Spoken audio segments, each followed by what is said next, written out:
Have you also had that feeling lately? That a certain streaming giant seems to have forgotten how to make really good movies or shows. Feels like a lot of us are thinking that.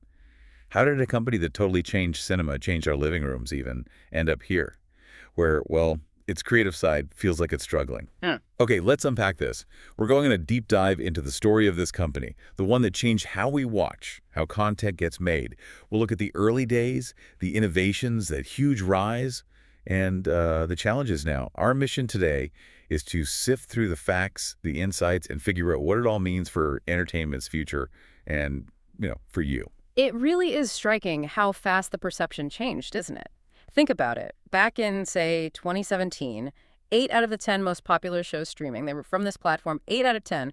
Fast forward to 2024, and that number's down to just 2. Wow, only 2. That's a huge drop. It is, and it's not just numbers. There's this feeling about the style, too. Remember how distinct things looked like that political drama, all monochrome and serious? Yeah, or that supernatural show with the bright neons, total 80s vibe. Exactly. Those unique looks seem to be fading. Now, it often feels more, I don't know, uniform, almost like an assembly line look no matter the genre. And here's the real head-scratcher, the paradox. Last year, this platform spent more money making content than the entire Hollywood industry did just a decade ago. More than all of Hollywood. Yep. Their library is now the biggest in the world, literally. But despite all that spending, all that content, their subscriber numbers actually dropped sharply for the first time ever. So huge spending, massive library, but fewer subscribers, and this feeling of, well, sameness. It points to a real disconnect, right, between the investment and what people feel they're getting. It definitely sounds like critics and viewers might be onto something with this feeling. Yeah. But is it purely a creative problem? Or is it just, the industry-changing competition? How deep does this go?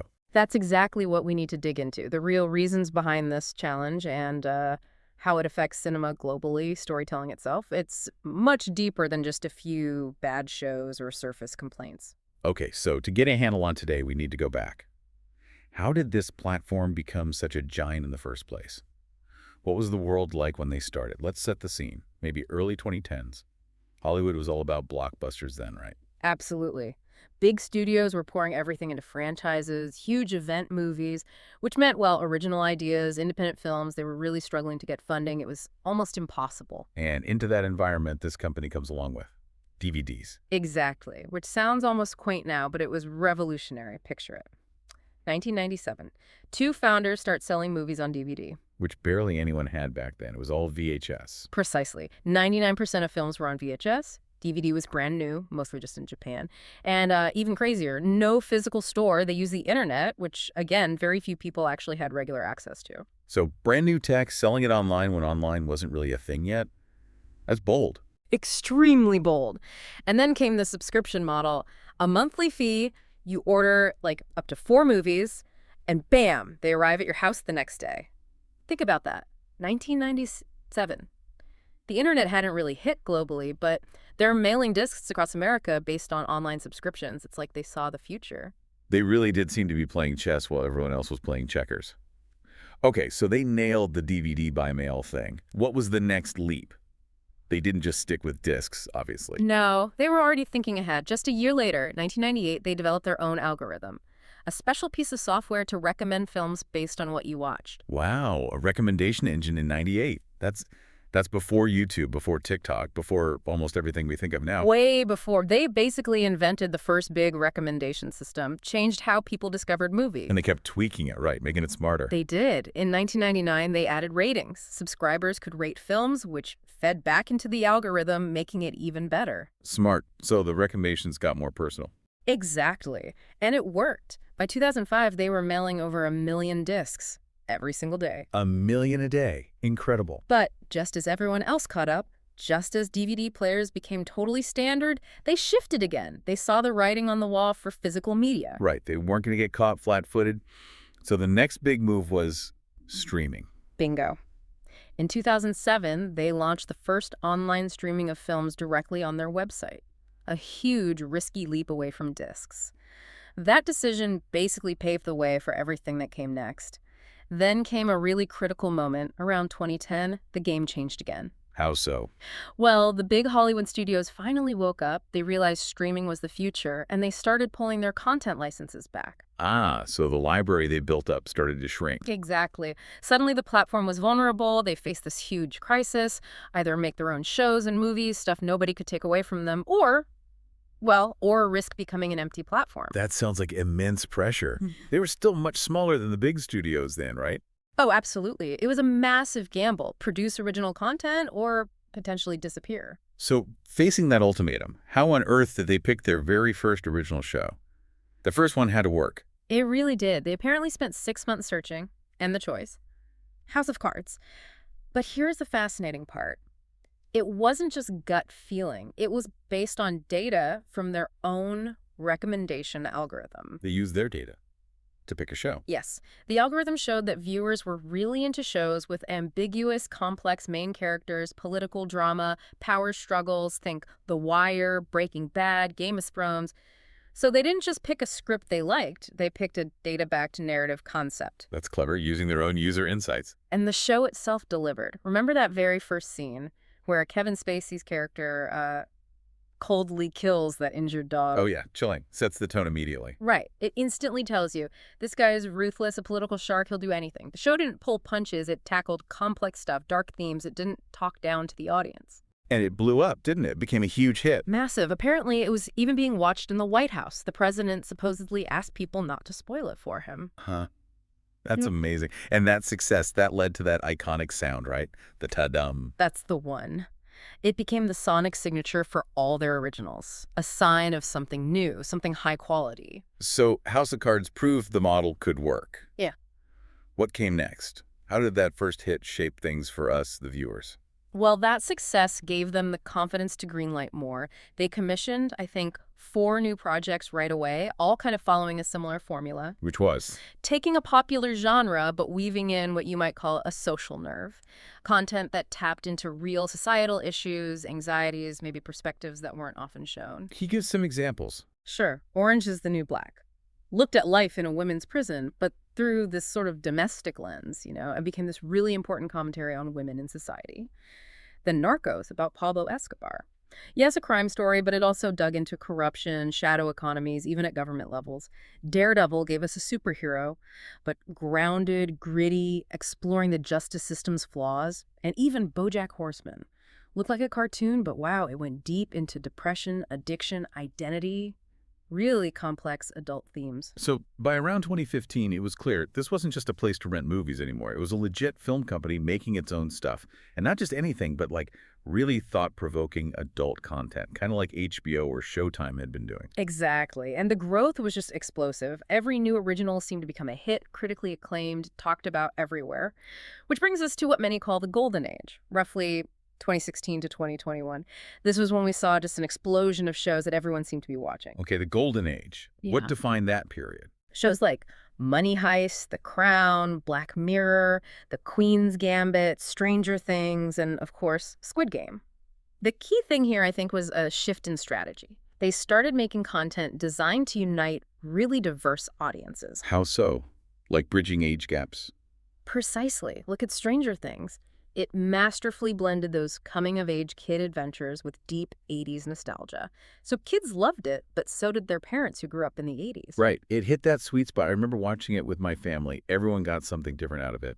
That ability to bring people together around one show felt pretty new for streaming. It really did. And other shows had huge global reach. The Crown, okay, it's about the British royals, but it became a worldwide phenomenon. The scale, the production, these globally recognized figures, it just worked everywhere. And Money Heist. That felt like it came out of nowhere and took over. Totally. It kind of reinvented the heist genre, didn't it? With all those different perspectives, the critique of institutions, the sheer unpredictability. It was thrilling. Then there's Black Mirror. That one always felt different. Weightier, maybe. Yeah, I'd argue Black Mirror might be one of their most important projects from that era. Each episode is like a mini deep dive into how technology in our hands can go wrong, how we can make it destructive. The title itself, right? The Black Mirror is the screen. Exactly. Your phone, your TV, your monitor, it holds up a mirror to us, often a disturbing one. It forced a kind of introspection that was pretty unique. Social commentary disguised as sci-fi. So looking back, this platform wasn't just churning out hits. It was creating these cultural moments, things everyone was talking about. Although, it's interesting, The Queen's Gambit was huge when it landed, massive buzz. But it seemed to fade from conversation quicker than, say, Stranger Things. Any thoughts on why? That's a really good point. Um, Maybe Queen's Gambit, while brilliant and super popular, was more of a self-contained story.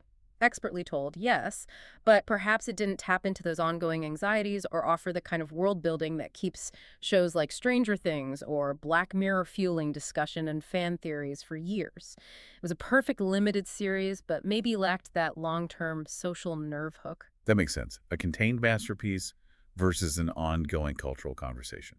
Then came Squid Game. That felt like the absolute peak, didn't it? Oh, definitely. It was everywhere, instantly. Became the most watched series in internet history, like within a week. Unbelievable buzz. Yeah. And its success, I think, comes down to these really sharp, clear contrasts. Contrasts. Like what? Well, visually, you had the bright green tracksuits versus the pink guard uniforms. Thematically, simple kids' games, but the consequence was brutal death. You had desperate poverty right up against unimaginable careless wealth. Moments of pure solidarity immediately followed by betrayal, naivety versus cold realism, life versus death. Wow, yeah. Laid out like that, those contrasts are really stark. And because they were so clear, so universal, the show resonated everywhere. Didn't matter your age, where you were from, your taste in TV. Everyone could grasp those core conflicts. Okay, so that was the peak, the golden age. But, well, things change. The feeling now, as we said at the start, is different. There's this idea floating around that the platform that saved cinema from Hollywood blockbusters might now be becoming a bit like old Hollywood itself. That's the narrative that's taken hold, certainly. What happened was, in the late 2010s, the big studios finally got their act together with streaming. Disney Plus, HBO Max, Peacock. Suddenly, there was intense competition. A battle for subscribers. Exactly. And this platform, which used to be unique, started, well, playing by the old Hollywood rules to compete. That meant shifting towards mass production, maybe shying away from riskier experimental stuff. Focusing more on guaranteed wins. Sort of. Big franchises, big movie stars became more of a focus, sometimes seemingly over original creators with unique visions. You see it in the shift from films by, say, acclaimed directors to movies built around a star's brand. And look at their recent slate. A lot of projects are continuations, spin-offs, or adaptations of already famous stuff. Think Wednesday from the Addams Family, the live-action Avatar, The Last Airbender, Guy Ritchie's The Gentleman series, adaptations of classic books. It feels safer, more reliant on existing IP. So it's not just the kind of stories changing, but maybe the look and feel, too. You mentioned that assembly line aesthetic earlier. What does that actually mean for how shows are made? Yeah, the visual side is interesting. To streamline things, especially for global production and editing, the company developed specific technical rules, like mandating certain types of cameras. Really, only certain cameras. Well, to simplify the post-production pipeline, make editing easier and faster across many different projects. But the side effect, some argue, is this standardized look. Often very clean, maybe a bit too bright, fewer shadows, less visual texture, almost cartoonish sometimes.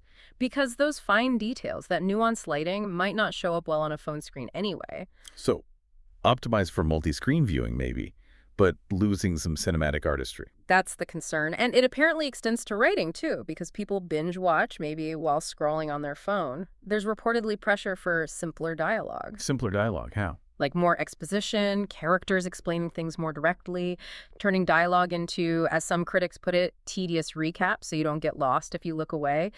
It can strip characters of their unique way of speaking, their verbal nuance. Wow. Some professionals are actually worried this is eroding cinema as an art form. Yeah. That's a serious charge. If efficiency is the main goal, Yeah. What does that mean long term? It's a chilling thought, isn't it? If everything gets simplified for the widest possible, maybe distracted audience, you do risk losing the depth, the artistry that makes great film and television resonate. Okay, that sounds pretty bleak. But maybe there's a twist, a glimmer of hope here. Actually, yes. Here's something fascinating. If you look at the data, the platform's most expensive projects lately, they're often the least popular. The biggest budgets are bombing. Relatively speaking, yeah. Some huge budget films barely made a ripple. You might not have even heard of them. But conversely, the shows that are breaking through, the ones getting buzz and bringing in viewers, they're often the ones made with real creative energy, a distinct directorial style, even if they cost less. Interesting. Like what? Well, Wednesday, for example, cost reportedly 3 times less than some of the big action flicks that didn't land, but it was a monster hit. Or think about shows like Beef, Ripley, with its stunning black and white look, Arcane, Blue Eye Samurai. These are projects driven by creativity and vision, not necessarily massive stars or budgets. So audiences are still responding to originality, to strong artistic voices. It really seems that way. The attempt to just attract viewers with big names, simple scripts, and that uniform look, maybe it's not working as well as they hoped. Which kind of brings us back to the beginning, doesn't it? The Right. core lesson from this company's own history. Absolutely. It hammers home that lesson.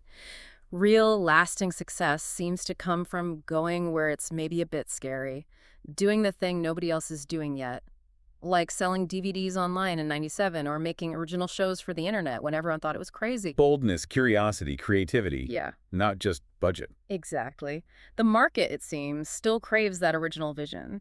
Formula might offer comfort, but true excitement comes from the unexpected. So the story of this platform really is a powerful reminder, isn't it? That true engagement, that lasting impact, it comes from that boldness, that creative spark, not just throwing money at the familiar. Which leads to a final thought for you listening. What kind of content do you think will truly define and shape the next era of entertainment? That's all the time we have for this deep dive. We hope it gave you some things to think about regarding the streaming world. Keep exploring, keep watching critically.